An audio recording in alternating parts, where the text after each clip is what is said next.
Dankie Here dat ons kan weet dat U ons God is, dat U ons Vader is, dat U 'n goeie God is. Ons aanbid die God wat die hemel en die aarde geskep het, wat dit onderhou.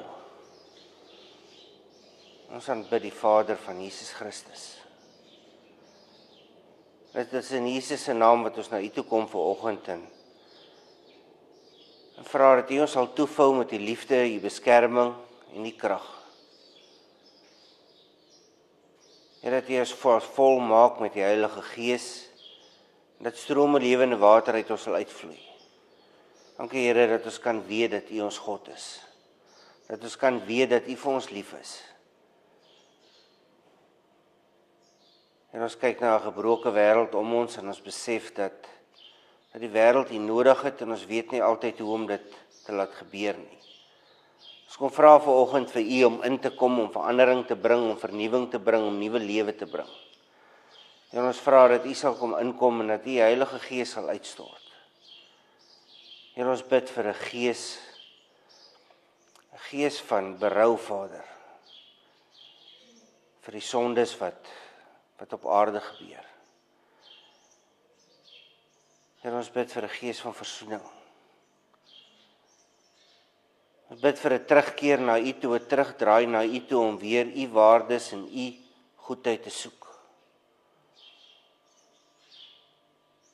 Here, ons vra dat U in ons area, in ons land, in ons suidelike halfrond en in ons noordelike halfrond sal inkom en dat U sal kom en dat U verandering sal bring, dat U nuwe lewe sal bring. Ons kom dra so ons kennisse en ons geliefdes aan U op wat U nie ken nie, wat weggedraai het, wat seer gekry het, en ons vra dat U hulle harte sal aanraak in die naam van die Here Jesus Christus. Dat U nuwe lewe in hulle sal plaas. Here, dat U hulle sal nader trek, dat hulle soeke na U sal hê. Here, dankie dat ons kan op U kan vertrou daarvoor. Ons kan weet dat U werk maak daarvan. Dat U nou begin om mense nader te trek. Vader, dankie vir die plekke in ons land waar U reën gegee het. Dankie dat U die aarde gevoed het, die diere gevoed het, dat die grasse gaan groei.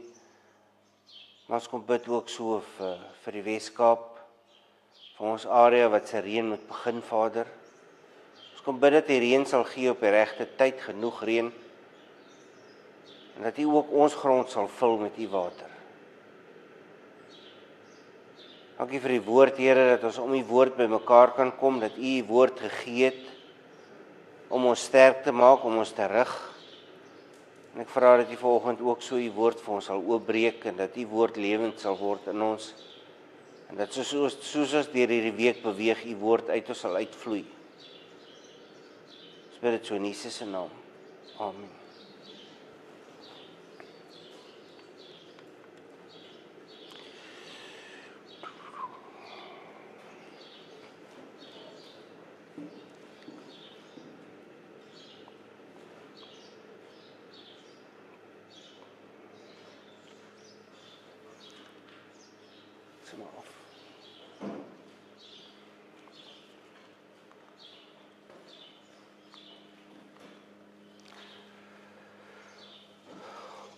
Ons gaan nou Jesus se gesprek met Nikodemus lees.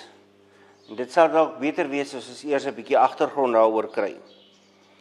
Ons kry hier te doen met 'n gerespekteerde godsdienstige in Israel, Nikodemus. Ons sien dat Nikodemus 'n Fariseer was. Die betekenis van Fariseer dui daarop dat iemand eenkant gesit is. Hierdie eenkant gesit is eenkant gesit vir God. Daar is die wat glo dat die oorsprong van die Fariseërs begin het by Daniël en sy 3 vriende, wat in ballingskap in Babylonië was. Daniël en sy vriende is weggeneem uit die beloofde land. Hulle is afgesny van die tempel en hulle hou vas aan die wette. Dit laat hulle toe om hulle identiteit as Jode te behou. Na 600 jaar van vashou aan hulle nasionaliteit, het hierdie wette en die onderhouding daarvan 'n lewe van sy eie begin kry.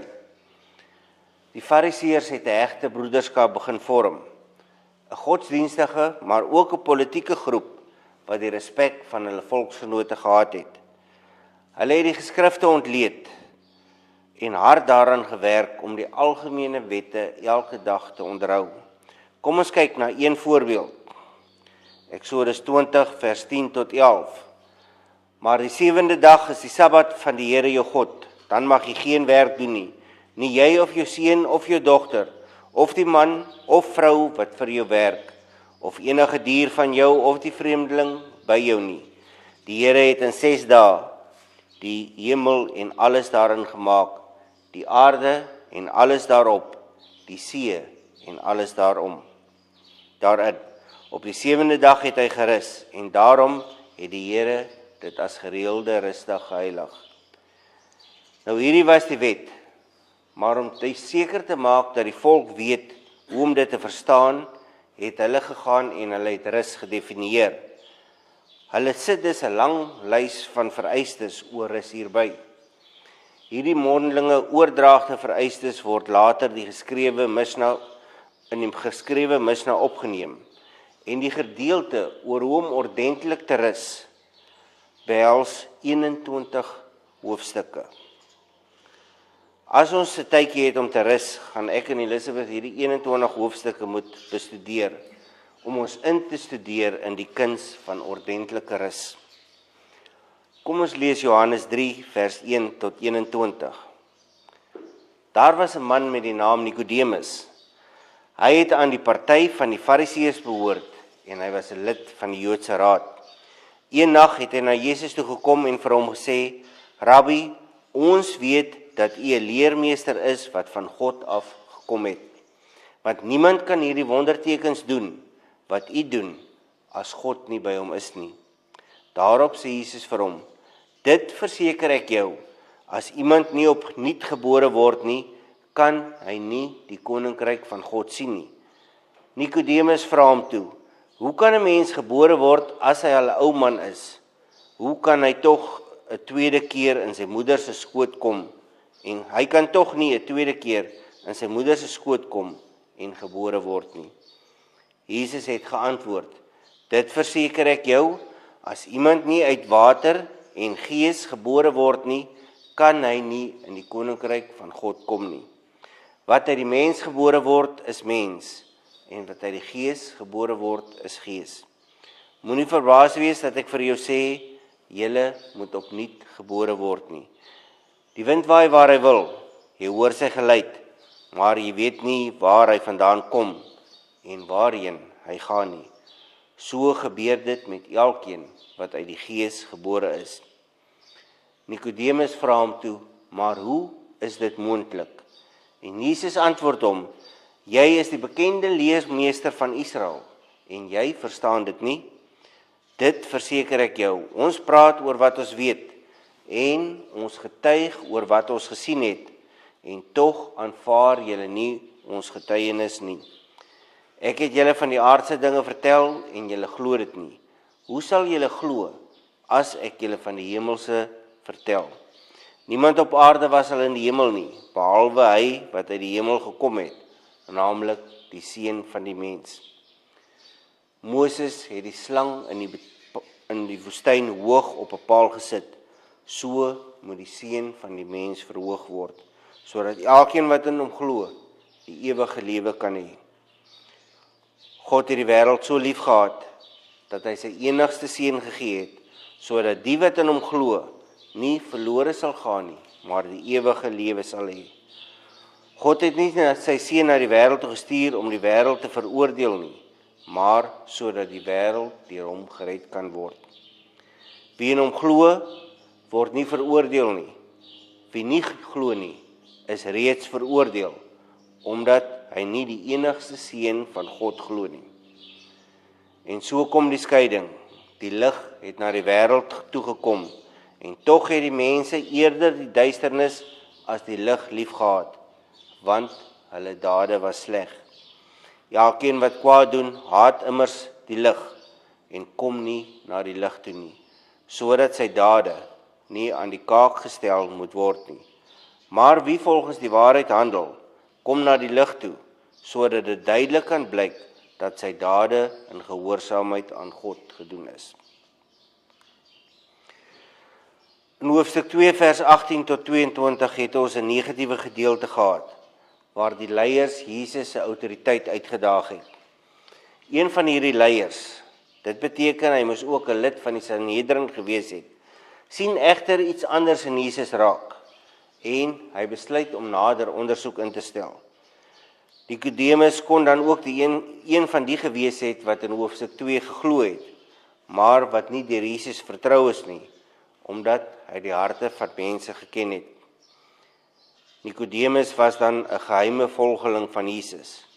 Kom ons kyk gou wat Johannes later in die evangelie skryf oor Nikodemus.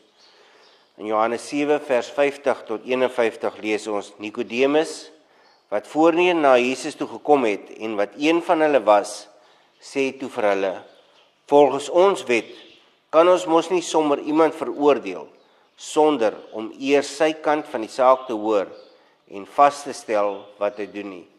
So het Nikodemus opgekom vir Jesus. Dan lees ons in Johannes 19 vers 39 tot 40.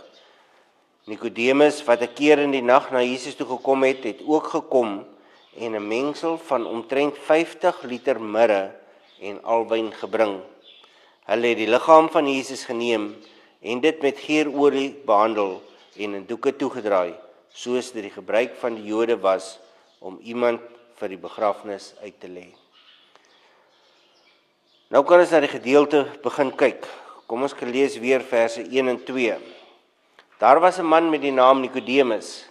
Hy het aan die party van die Fariseërs behoort en hy was 'n lid van die Joodse Raad.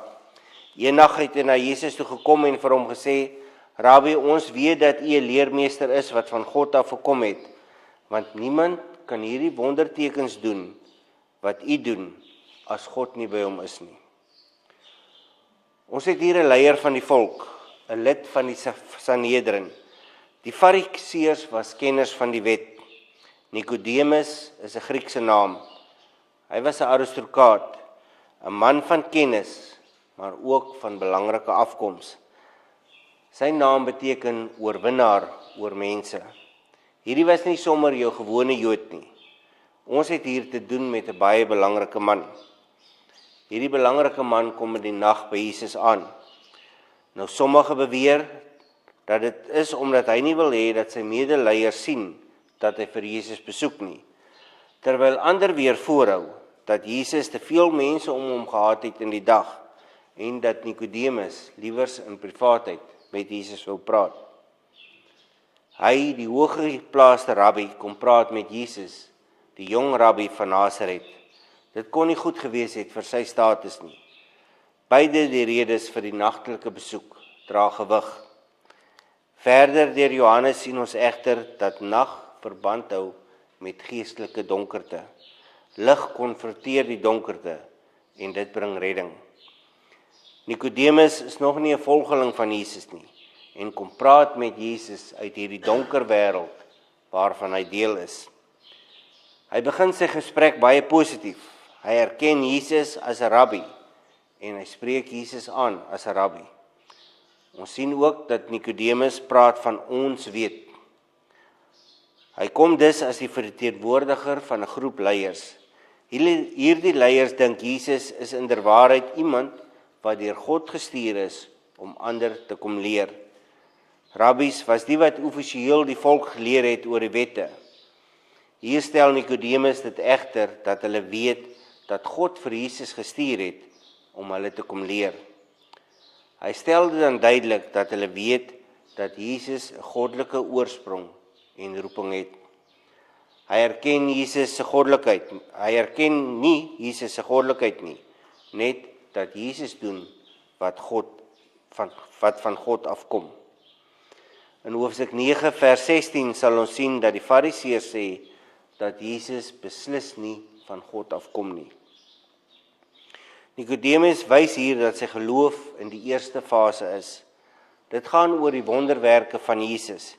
Niemand kan dit doen wat Jesus gedoen het as God nie by hom is nie. Hierdie wonderwerke plaas Jesus op 'n ander vlak as die rabbies, op 'n ander vlak as Johannes die Doper. Net God kan agter hierdie wonderwerke van Jesus wees. Jesus gaan vir Nikodemus wys dat sy geloof gebaseer is op wonderwerke en dat dit nodig is dat hy na die volgende stap gaan. Dat hy van sien na glo moet gaan, na wedergeboorte moet gaan, dat hy na 'n nuwe lewe toe moet gaan. Kom ons kyk nou na verse 3 en 4 oor die wedergeboorte. Daarop sê Jesus vir hom, dit verseker ek jou, as iemand nie opnuut gebore word nie, kan hy nie die koninkryk van God sien nie. Nikodemus vra hom toe, hoe kan 'n mens gebore word as hy al 'n ou man is?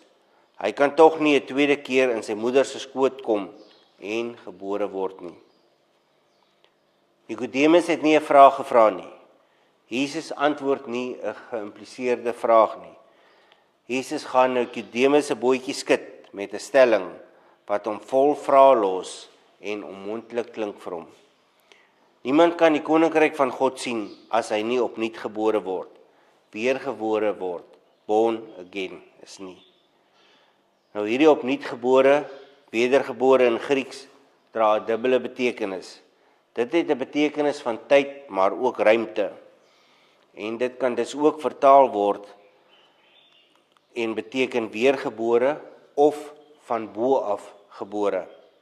Jesus vereis dus dat 'n geboorte wat van die hemel afkom. Johannes skryf nie baie oor die koninkryk van God nie. Ons kan egter die draad daarvan deur die Bybel bestudeer. Jesus sê, niemand wat nie wedergebore is, sal die koninkryk van God sien nie.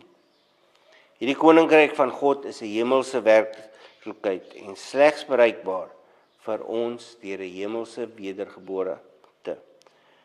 Nikodemus se lering sou wees dat die Jode hierdie koninkryk beerwe, dat dit aan hulle behoort, maar Jesus kom en hy skud sy fondasie.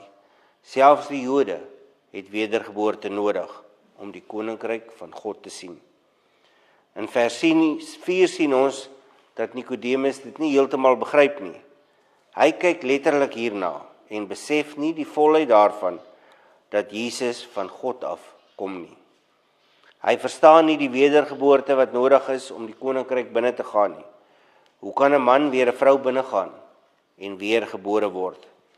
Dit kan egter ook wees dat hy hier sê, ek is te oud, ek is te geset in my weë, ek kan nie nou verander en my denke verander nie.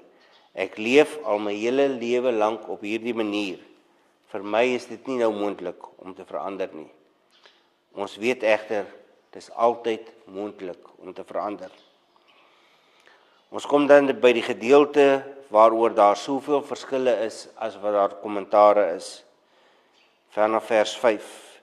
Jesus het geantwoord, dit verseker ek jou, as iemand nie uit water en gees gebore word nie, kan hy nie in die koninkryk van God kom nie. Wat uit die mens gebore word is mens, en wat uit die gees gebore word is gees. Moenie verbaas wees dat ek vir jou sê, julle moet opnuut gebore word nie. Die wind waai waar hy wil, jy hoor sy geluid, maar jy weet nie waar hy vandaan kom en waar hy heen gaan nie. So gebeur dit met elkeen wat uit die gees gebore is. Nikodemus het nou gesê, nee, hierdie ding is te moeilik. Dit kan nie gebeur nie. Dan kom Jesus met die volgende uitdagende stelling.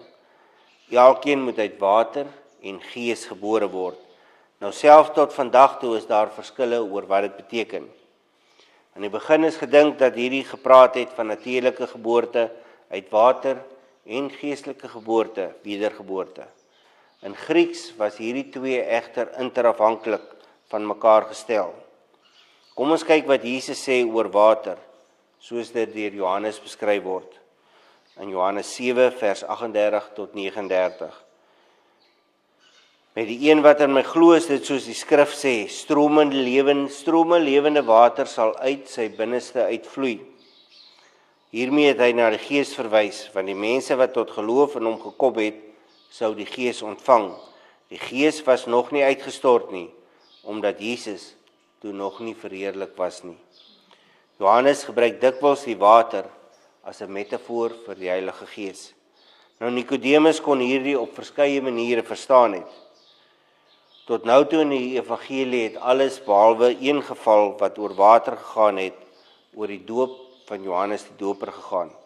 Ons weet dat daar baie groot belangstelling onder die volk was, maar ook onder die leiers. Want Johannes het gesê, dis nie net die heidene wat gedoop moet word nie. Julle Jode, julle moet ook gedoop word. Julle het te ver van God af beweeg. Wedergeboorte was nie iets wat in die Ou Testament beskryf is nie. Maar met Israel as die kinders van God behoort Nikodemus te verstaan, waarna Jesus hier verwys. Verder was water ook belangrik vir geestelike reiniging in die Ou Testament. Ons lees Egeesiel 36 vers 25, 27 en 28. Ek sal reinigingswater oor julle uitgooi sodat julle rein kan word. Ek sal julle reinig van al julle onreinheid en van al julle afgoderry. Ek sal my gees in julle gee en ek sal maak dat julle volgens my voorskrifte leef en my bepalings gehoorsaam en nakom. Julle sal in die land woon en wat ek aan julle voorvaders gegee het. Julle sal my volk wees en ek sal julle God wees. Esegiel skryf hier ter voorbereiding van die droë bene in die woestyn wat weer lewend word. Dit kry ons in hoofstuk 37. Dit gee die beeld van dit wat dood is, wat weer lewend gemaak word. Nikodemus hoor hierdie dinge. Die leraar van Israel moet dit eers verwerk. Dis iets wat hy nog nie gehoor het nie. Jesus sien sy uitdrukking van twyfel en Jesus gaan hom nou nog verder vat, hom nog dieper vat. Ons gaan dit egter eers tot daar los vir volgende week. Johannes het vir ons beskryf wat in die tempel gebeur het. Jesus wat die handelaars uitjaag, Jesus wat die tafels omgooi, geld wat rol, duwe wat vlieg en skape wat bler. Nou ons moet daaroor dink en ons moet besef hoe intens dit alles moes gewees het. In dit word die krag van Jesus en die autoriteit van Jesus geopenbaar. Ons lees dan dat hierdie leiers nie bevraagteken wat Jesus gedoen het nie, maar wel dat hulle sy autoriteit bevraagteken. Die volgende wat ons lees is van Nikodemus, wat in die donkerte na Jesus toe kom. Hierdie leier, die een wat ander leer oor die wet van God, hy kom in die nag na Jesus toe. Hy is die een wat ander leer en op sy gebied het hy die hoogste moontlike vlak bereik.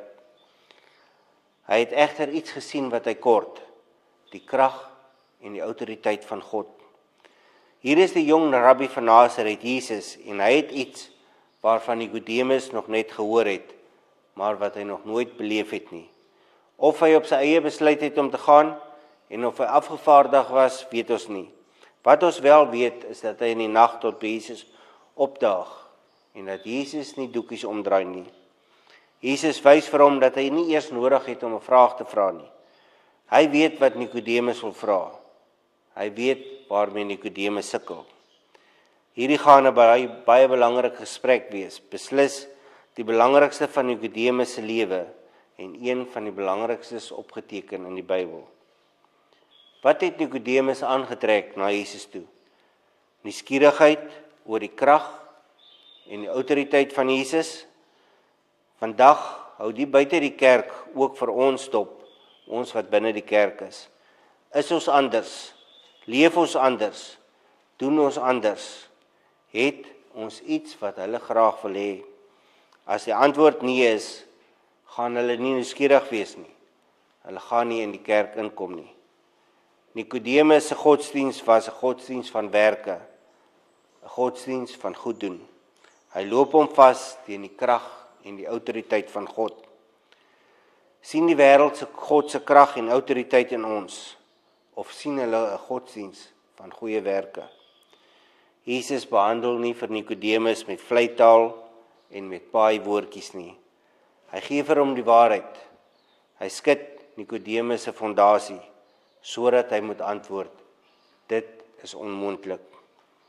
Hoe hanteer ons die wêreld? Meestal met vleitaal, met goeie dade. Nie Jesus nie. Jesus bring die waarheid en hy bring korreksie. Mag die Heilige Gees ons vul met die krag en die autoriteit om die waarheid uit te stap en die wat ons dophou, se lewens te verander. Amen.